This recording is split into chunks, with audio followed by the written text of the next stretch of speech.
मैं ग्राम बभनी, पोस्ट तारानाथपुर, थाना धनबाद, जिला गिरिडीह का रहने वाला हूँ। था उसमें मेरा चयन डीवाईएसपी डीएसपी के पद पर हुआ। जिंदगी में कुछ करना चाहते हैं तो कोई बाधाएं आपको चीज को लेते हैं, आपके प्रति कितनी मेहनत करने की ललक है, या आप किसी में भी क्रिकेट का भी क्षेत्र में भी आप अपने आप को लाइफ आजमाने का प्रयास किए। हेलो, नमस्कार भारत। आज आवाज़ रवि कुमार में आपका स्वागत है। आज आप सभी को हम ऐसे फैमिली से मिलाना चाहता हूं जो गिरिडीह जिला अंतर्गत राजधनबाद प्रखंड पंचायत बलहारा में एक बहुत बड़ा शिक्षा के क्षेत्र में इतिहास रचा हुआ है। सम्मानीय हमारे राजेश जी जो हमारे क्षेत्र के लिए डीएसपी बन चुके हैं, उनसे हम अवगत कराता हूँ। देखिए, आज भी इनका जो घर है सो समान स्तर से जिंदगी जीने के लिए प्रतिबद्ध है। चाची नमस्कार। नमस्कार। कैसा लग रहा है आपका राजेश डीएसपी बन गया? बहुत अच्छा, बहुत खुशी के बात है बाबू। मिठाई बांटेंगे। मिठाई बांटेंगे? खुशी की अच्छा। बात है, आनंद की बात है। ये आप बताइए, आपको कैसा लग रहा है? बहुत खुशी की बात है, है बहुत ना? खुश हैं हम लोग सब पूरा फैमिली अच्छा, कि घर के बड़े बेटे हैं जो डीएसपी बन गए हैं। है ना? हम लोग के अंदर से आत्मा से भी बहुत खुशी हो रही है। हमको बहुत अच्छा लग रहा है। और आपको कैसा लग रहा है? बहुत अच्छा लग रहा है ना? आप भी खुश हैं? बहुत तो रिलेशन वाला में भी फोन उनके करके बताए होंगे रिलेशन को भी? जी, सबको पता। हेलो, नमस्कार भारत। आज हम जो आपको वीडियो में दिखा पा रहा हूँ, इस वीडियो के माध्यम से एक शिक्षा का एक बहुत बड़ा आयाम स्थापित करने वाले हमारे भाई साहब राजेश जी। भाई साहब नमस्कार। नमस्कार। जी, आप हमें परिचय दीजिए कि हमारे व्यूवर्स को, हमारे इस न्यूज़ चैनल को, कि आप जो यहाँ पे उपस्थित हैं वो जगह का सबसे पहले आप परिचय अपने स्तर से दीजिए। थैंक यू रवि जी, जी। आपके लवली इंट्रोडक्शन के लिए। जी। आपने बहुत विस्तार और बहुत अच्छे तरीके से इंट्रोडक्शन रखा, उसके लिए धन्यवाद। जी। मैं आपके व्यूअर जितने भी हैं उनको भी धन्यवाद देता हूं। मेरा परिचय ये है कि मेरा नाम राजेश कुमार दास है। जी। मेरे पिता का नाम श्री बनवारी दास है। मैं ग्राम बभनी, पोस्ट तारानाथपुर, थाना धनबाद, जिला गिरिडीह का रहने वाला हूं। जी। और वर्तमान में मैं सब इंस्पेक्टर के पद पर 2018 के बैच में चयनित होकर कार्यरत हूं। और 11 से 13वीं जो जेपीएससी या सिविल सेवा परीक्षा, उसमें मेरा चयन डीवाईएसपी डीएसपी के पद पर हुआ है। जी।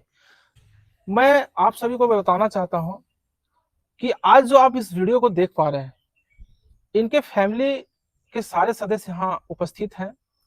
और सर से भी ये भी जानूंगा कि इनका जीरो से हीरो बनने तक का कैरियर कैसा रहा, और इनके सफर में कौन कौन से लोग इनके सहयोग के तौर पे, इनके सपोर्ट के तौर पे, और इनका इंस्पिरेशन क्या है, इनके मार्गदर्शन में कौन कौन सपोर्ट किए, सारी चीजें एक साथ इस वीडियो में आप तक बना रहेगा। राजेश जी, आप तो हमारे परम मित्र हैं, प्लस में बैचमेट भी हैं। हमको आप हमारे साथ पढ़े भी हैं। मैं आपसे जानना चाहता हूं सर कि आपका जीवन जो है सो कहाँ से स्टार्ट किए थे, और यहाँ तक आने में आपका क्या प्रोसेस प्रक्रिया रहा, थोड़ा सा आप हमारे व्यूअर्स को बताइए सर। यस। मेरी प्रारंभिक शिक्षा घर से ही शुरू हुई, और हमारे चाचा, छोटे चाचा, अभी जो वर्तमान में शिक्षक के रूप में कार्यरत हैं, जी। उन्होंने शुरुआती स्तर में परिवार में जो है सो शिक्षा का अलग जगाया, और उसी को सिलसिलेवार करते हुए मेरा चयन जवाहर नवोदय विद्यालय में हुआ। वहाँ से मैंने 10th की शिक्षा प्राप्त की, और अच्छे मार्क्स प्राप्त करने के उपरांत मैंने 11th-12th है सो चिन्मया विद्यालय बोकारो स्टील सिटी से किया है। अच्छा। और अपना स्नातक है सो संत कोलंबा कॉलेज हजारीबाग से इंग्लिश ऑनर्स में किया। अच्छा। अच्छा, तो सर आप ये जो अचीवमेंट डीएसपी पद पर जो आप चयनित हुए हैं, इसके बारे में आप बताइए कि इसमें सबसे ज़्यादा आपका श्रेय फैमिली के बारे में बताइए कि सबसे ज़्यादा श्रेय किनके ऊपर आप देते हैं? देखिए, किसी की सफलता के लिए कोई एक व्यक्ति जिम्मेदार नहीं होता है। उसके प्रत्येक स्टेप पर और जीवन के प्रत्येक कालखंड में विभिन्न विभिन्न लोगों का योगदान रहता है।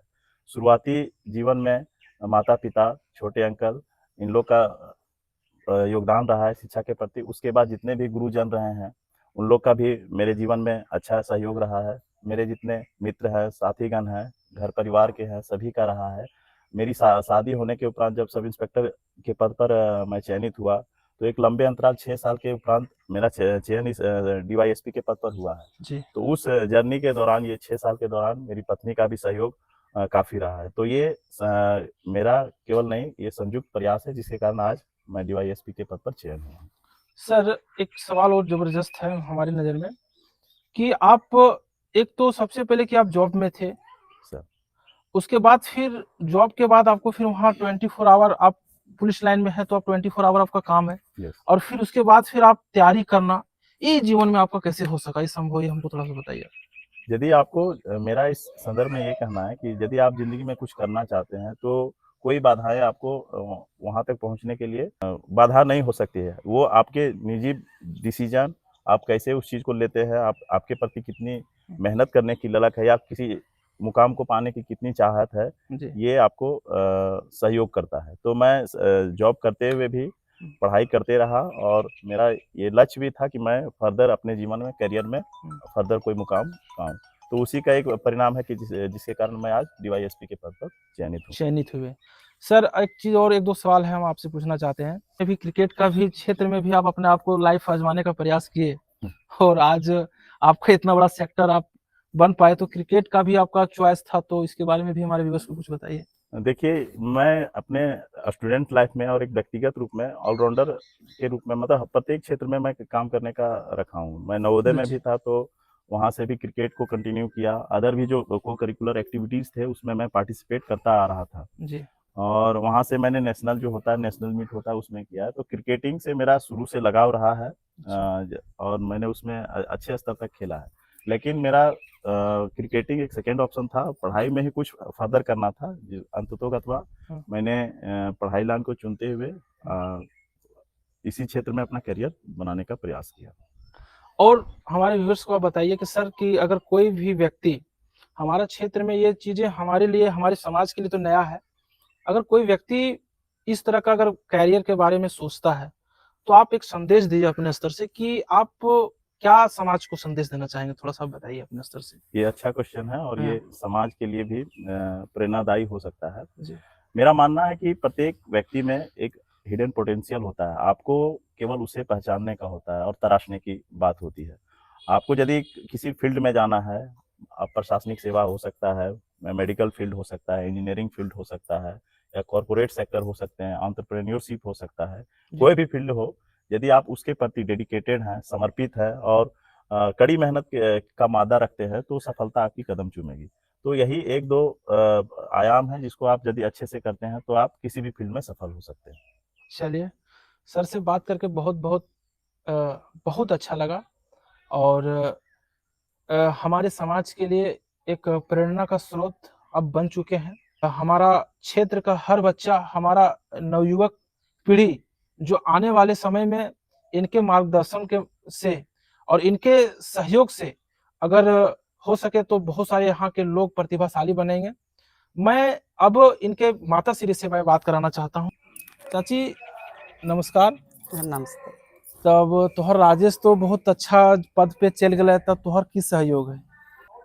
हमार सहयोग यही है कि पहले बहुत स्थिति खराब था और क्या बोले, जैसे बहन मजदूरी किए हैं, आप लोग जान रहे हैं, हम सब जान रहे सब हैं। कुछ किए हैं। यहाँ तक भी हम चाची से जब मिलते थे, हमारे गांव के हैं, तो यहाँ तक पता चलता था कि जेवर बेच के बच्चा लोग जेवर बेच के जब बोकारो चल गया जी राजेश जी, जी तो वहाँ जब इसको सिलेक्शन होने का था जी तो फोन किया वहाँ से कि मम्मी जी बोला आज यहाँ एडमिशन है जी और पैसा नहीं है और आज के एडमिशन है। जी। तो 12 बजे दिन लेकर के हम जवर चल गए सोनार के यहाँ। अच्छा और जवर बेच करके और पैसा ले करके छोटा देवर को भेजे हम अच्छा अच्छा अच्छा। यहाँ से। तो देख आप लोग का कृपा हुआ, छोटा बड़ा का कृपा आज हुआ, डीएसपी। तो डीएसपी बन गया। चलिए बहुत अच्छा है। बात देखिए इनका माता जी का भाव और विचार, अपना प्रॉपर्टी, अपना जेवर को बेच के और इनका एडमिशन करवाना वहां पे कितना पॉजिटिविटी को दर्शाता है। चलिए मैं दोबारा इनके पिताजी से मैं बात करना चाहता हूँ। चाचा जी नमस्कार, आप कैसे हैं? थैंक यू रवि, बहुत अच्छा है। बहुत अच्छा है। हाँ। आज हम जो कहा जाता है कि बेटा का सबसे बड़ा जिम्मेवार जो होता है, सफलता का जो श्रेय जाता है, तो पिता का एक बहुत बड़ा एक स्तंभ की भांति एक उनका सहयोग रहता है। आज हम राजेश जी के जो पिताजी हैं, उनके पिताजी से हम सारे चीजें हम जानने का प्रयास करते हैं कि इनका क्या विचार है और कैसे इनका करियर में इनका सहयोग रहा। चाचा जी बताइए आपका राजेश जी के बारे में थोड़ा सा, क्या है कैसे है? तो आज पहले अपने माता पिता और गुरु को प्रणाम करते हुए रवि जी, जी सर। सभी से जय भीम। जय अब भीम। रह गया कि हम केएमसी में कलकत्ता में ड्यूटी करते थे जी और उस समय मान लिए घर में एक ही सर्विस था जी और उसमें छोटा भाई भी को पढ़ाए और छोटा भाई भी पढ़े तो कोलंबस से निकले, सब कोलंबस हजारीबाग से। जी और राजेश जो मान लिए यहाँ तक पहुंचे डीएसपी के पद पर, जी तो प्रथम हम तो कलकत्ता में कमाते थे, लेकिन गाइडेंस जी शिक्षा के ओर हमारे श्री तुलसीदास जी छोटे भाई हैं। हम जी 3 भाई होते हैं। मंझला भाई सरजू दास जी हैं, वो आज यहाँ नहीं है, कलकत्ता में है। जी और इसको 5 क्लास में जब यहाँ से जब एग्जाम होने लगे नवोदय में, तो हमारे छोटा भाई ले गए, एग्जाम दिलाए। फिर नवोदय में 6 साल 7 महीना रहे। वहाँ से हमारे प्राचार्य महोदय बोले कि लड़का आपका जो है पढ़ने में बहुत तेज है, आप इसको यहाँ से निकलेंगे तो बोकारो चिन्मिया में एडमिशन कराइएगा। ये विशेष करके हमारा छोटा भाई का योगदान रहा शिक्षा के माध्यम से। जी माता पिता तो है ही है, हम कमाने के चक्कर में रहते थे कि कैसे लड़का बच्चा को पढ़ाई लिखाई में हम सहयोग करें। तो इसी तरह मेरा योगदान रहा है और आज हम लोग एक ही साथ में सब परिवार हैं। जी। चाचा जी आपसे एक दो सवाल और है। आपका तो बच्चा बहुत अच्छा पोजीशन पे चल गया और नाम इस क्षेत्र के लिए तो एक प्रेरणा का स्रोत बन गया है। आप समाज के बच्चों से क्या आग्रह करना चाहेंगे? समाज के बच्चे से मेरा यही है कि हमारे डॉक्टर बी.आर. अम्बेडकर साहब ने कहे कि ये जीवन में जो 3 चीज संघर्ष कर लेते हैं, जैसे शिक्षित, संगठित, संघर्ष। जी अगर जीवन में अगर संघर्ष करे, शिक्षित बने, तो जानते हैं कि फल की जरूर कुछ प्राप्ति हो जाती है। कहते हैं कि कर्म करते जाइए, फल की इच्छा नहीं रखिए, आपको समय पर फल जरूर ही प्राप्त होगी। ये कहेंगे कि समाज में सभी कोई पढ़े, संघर्ष करे, शिक्षित बने, संगठित रहे। मेरा टोला में ही नहीं, हमारे पूरे बभनी ग्राम क्षेत्र में जितने भी हमारे धनवार प्रखंड में है, चाहे झारखंड में है, अपने अपने बच्चे बच्चियों को अगर यदि शिक्षित करेंगे तो अवश्य ही मंजिल पाएंगे। लेकिन संघर्ष ही जीवन है। जी। तो मैं बताना चाहता हूँ व्यूअर्स, ये पिताजी इनके राजेश के पिताजी हैं और इनके विचारों को आप समझ सकते हैं कि कितना अपने विचारों से और ज्ञान से समाज को एक मार्गदर्शक देने की इनके अंदर क्षमता है। और ये जो चाचा जी हैं हमारे समाज से हैं, इनके साथ बैठने के बाद जो अनुभव मिलता है, ज्ञान मिलता है और उसका प्रतिफल आज इनका बेटा में स्वयं देखा जा रहा है। समाज के अंदर एक वैसे व्यक्ति होते हैं जो सिर्फ बोलते हैं, लेकिन ऐसा नहीं है। इनके फैमिली में टोटल जितने भी सदस्य हैं, सारे व्यक्ति शिक्षा के प्रति अपनी पूर्ण चेतना रखते हैं, पूर्ण भाव रखते हैं और आज परिणाम इनके साथ जुड़ा हुआ है। तो अब हम इनके चाचा जी से बात करते हैं। का सर, प्रणाम सर। नमस्कार, जी प्रणाम। देखिए, हमारे बीच में हमारे गुरु भी हैं, सर हमको पढ़ाए हुए हैं और इनका शिक्षा के क्षेत्र में इनके फैमिली का जो प्रमुख रूप से जो योगदान रहा है शुरू से, सर का बहुत बड़ा बहुमूल्य योगदान है और समाज के तमाम जितने भी हमारे क्षेत्र के लोग हैं, सर को बहुत सम्मान करते हैं। और आज सम्मान इतना बड़ा हो चुका है, रिस्पेक्ट इतना बड़ा हो चुका है कि बड़ा से बड़ा चैप्टर इनके घर से निकलने लगा। सर से बात करते हैं। सर, आप बताइए कि राजेश जी का जिंदगी में आपका क्या योगदान रहा है? सबसे पहले आपको और आपके मीडिया चैनल को बहुत बहुत धन्यवाद। जी सर। और साथ ही आपके चैनल के थ्रू से देखने वाले आपके जितने भी व्यूअर्स हैं या फॉलोअर्स हैं, जी हम सभी का हार्दिक अभिनंदन करते हैं, स्वागत करते हैं। जी। बहुत खुशी की बात है कि मेरे घर से हमारे बड़े भतीजा श्री राजेश कुमार दास आज जी डीएसपी के पद पर चयन हुए हैं। जी। इसके लिए उनको भी बहुत बहुत धन्यवाद और बधाई। देखिए, शिक्षा के क्षेत्र में जहाँ तक बात होती है, तो आप भले ही मेरे स्टूडेंट रहे हैं, लेकिन उसके पहले भी आज से 10-20 साल पीछे अगर जाएंगे जी तो मेरे घर का जो बुनियादी व्यवस्था रही थी बहुत ही गरीबी हालत। जी सर। तो मेरी माँ मजदूरी करके हम लोगों को पाली। जी फिर उसके पीछे हमारे बड़े भैया हुए, घर का जिम्मेदारी उन पर आ गया। जी फिर उन्होंने अपनी जिम्मेदारी निभाना शुरू कर दिया। फिर उसके पीछे हमारे बड़े भैया मंझला भैया, जी जो फिलहाल अभी यहाँ नहीं हैं, जी वो जिम्मेवारी लिए। जी और इस तरह से एक क्रमवार परिवार के पीछे चलता रहा। जी तो एक जो पहले हम लोग आर्थिक मामले में जीरो थे लगभग, जी वो धीरे धीरे मेहनत के बदल हम लोग यहाँ तक पहुँचे हैं। जी और 2003-04 में मेरा पारा शिक्षक के रूप में चयन हुआ। जी कठुआ में हाँ, कठुआ उत्क्रमित मध्य मध्य विद्यालय विद्यालय, कठुआ। जी वहाँ पर हमने 2014-15 तक सेवा दी है। जी इस दरमियान हमने हमारे जो भतीजे राजेश जी हैं, जी ये बचपन से ही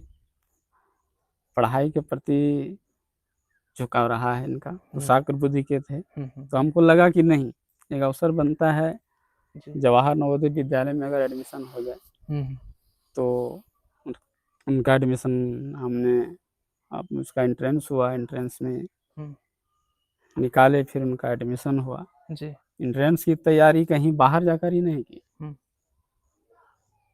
हमने ही खुद मेहनत किया और खुद वो मेहनत किए।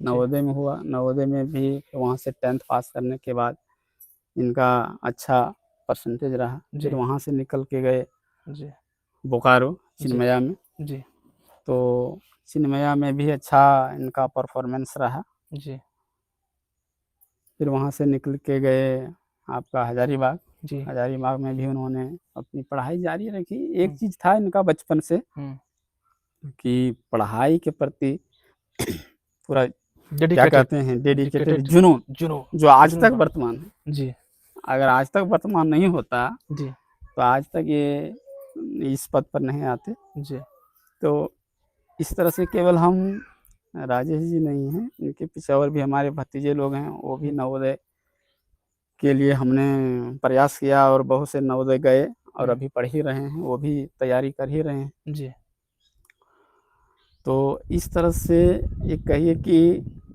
जीरो से घर का यहाँ तक स्थिति लाने में लगभग सभी का परिवार का योगदान रहा।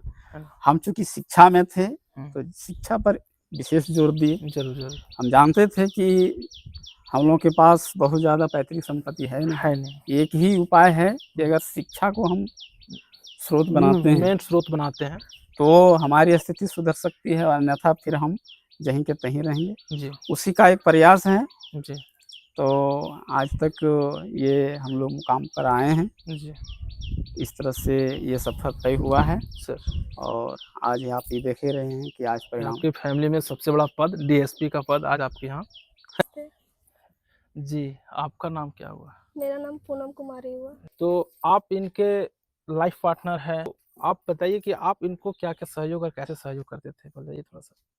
जी, जैसे मेरी शादी 2018 में हुई थी, जी, तो उस समय तो ये जॉब में नहीं थे। जी, शादी के 6 महीना बाद ही इनको ये सब इंस्पेक्टर बने। जी, इसके बाद में फिर ये लगातार अपना पढ़ाई जारी रखे हैं। ऐसा नहीं कि सब इंस्पेक्टर बनने के बाद एक होता है ना कि आगे करियर के बारे में नहीं नहीं सोचना, सोचना, बस जी, वहीं तक स्थगित रहना, तो ऐसा नहीं था। जी, वो हमेशा ही एक बड़े पद पे जाने के लिए हमेशा ही उत्साहित रहते थे और पढ़ाई भी निरंतर जारी रखते थे।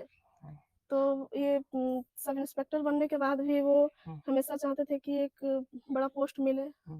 तो वही जेपीएससी के लिए हमेशा ऐसा ड्यूटी करते थे, थाना से आते थे, ड्यूटी करते थे। इसके बाद में 2-3 घंटा, 4 घंटा अपना पढ़ाई पे देते थे। जी। और एक पिता होने का भी फर्ज, पति होने का भी फर्ज निभाते थे और अपना पढ़ाई भी जारी रखते थे।